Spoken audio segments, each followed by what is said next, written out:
Good morning.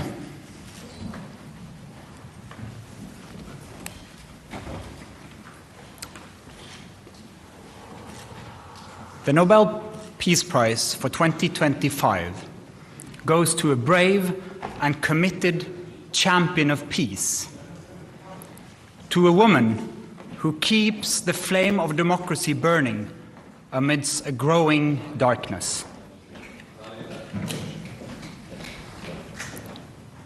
The Norwegian Nobel Committee has decided to award the Nobel Peace Prize for 2025 to Maria Corina Machado.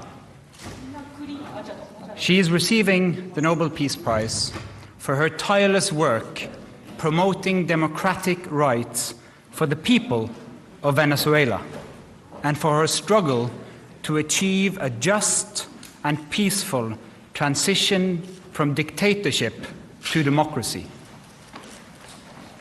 As the leader of the democratic forces in Venezuela, Maria Corina Machado is one of the most extraordinary examples of civilian courage in Latin America in recent times.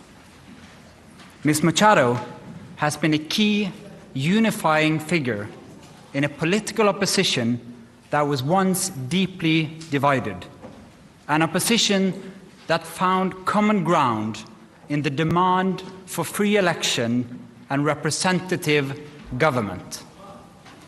This is precisely what lies at the heart of democracy, our shared willingness to defend the principles of popular rule, even though we disagree. At a time when democracy is under threat, it is more important than ever to defend this common ground. Venezuela has evolved from a relatively democratic and prosperous country to a brutal and authoritarian state that is now suffering a humanitarian and economic crisis. Most Venezuelans live in deep poverty, even as the few at the top enrich themselves. The violent machinery of the state is directed against its own population. Nearly 8 million people have left the country. The opposition has been systematically suppressed by means of election rigging, legal prosecution, and imprisonment. Venezuela's authoritarian regime makes political work extremely dangerous. As the founder of Suivez, an organization devoted to democratic development, Ms. Machado stood up for free and fair elections more than 20 years ago. As she said, it was a choice of ballots over bullets. In political office and in her service to organizations since then, Ms. Machado has spoken out for judicial independence, human rights, and popular representation.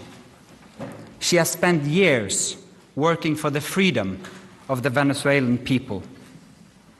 Ahead of the election of 2024, Ms. Machado was the opposition's presidential candidate, but the regime blocked her candidacy. She then backed the representative of a different party, Edmundo González Urrutia, in the election. Hundreds of thousands of volunteers mobilized across political divides. They were trained as election observers to ensure a transparent and fair election. Despite the risk of harassment, arrest, and torture, citizens across the country held watch over the polling stations. They made sure the final tallies were documented before the regime could destroy ballots and lie about the outcome. The efforts of the collective opposition, both before and during the election, were innovative and brave, peaceful and democratic. The opposition received international support when its leaders publicized the vote counts that had been collected from the country's election districts, showing that the opposition had won by a clear margin. But the regime refused to accept the election result and clung to power. Democracy is a precondition for lasting peace. However, we live in a world where democracy is in retreat, where more and more authoritarian regimes are challenging norms and resorting to violence. The Venezuelan regime's rigid hold on power and its repression of its population are not unique in the world. We see the same trends globally. Rule of law abused by those in control, free media silenced, critics imprisoned, and societies pushed towards authoritarian rule and militarization.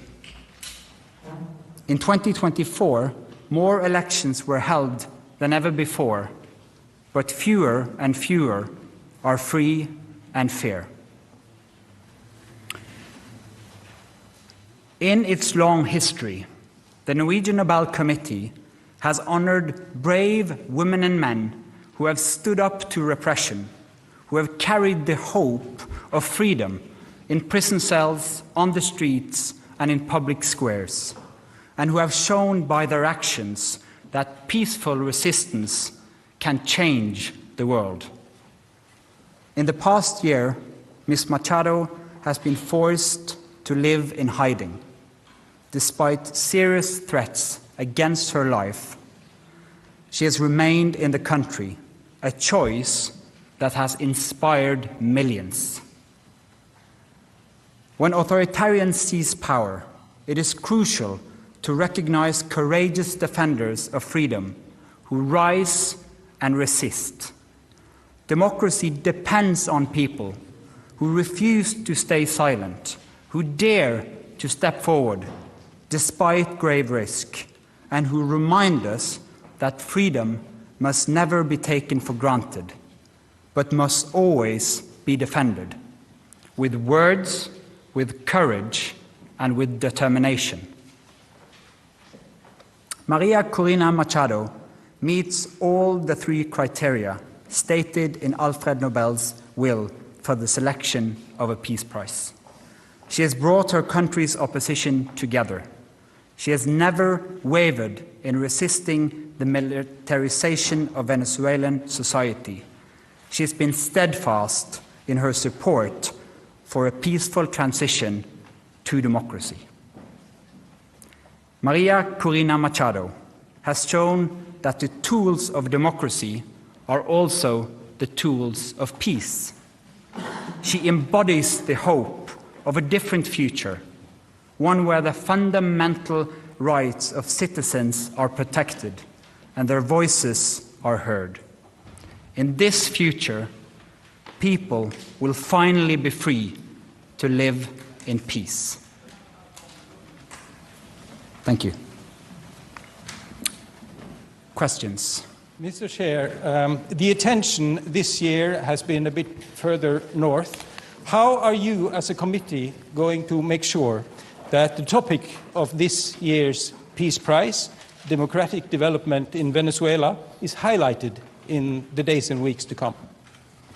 First and foremost, we hope to get your help, because the media obviously plays an important role in highlighting the humanitarian crisis in Venezuela, but first and foremost, the immense and impressive work of the opposition in that country, so that they will still have hope to fight for a future of freedom for their country.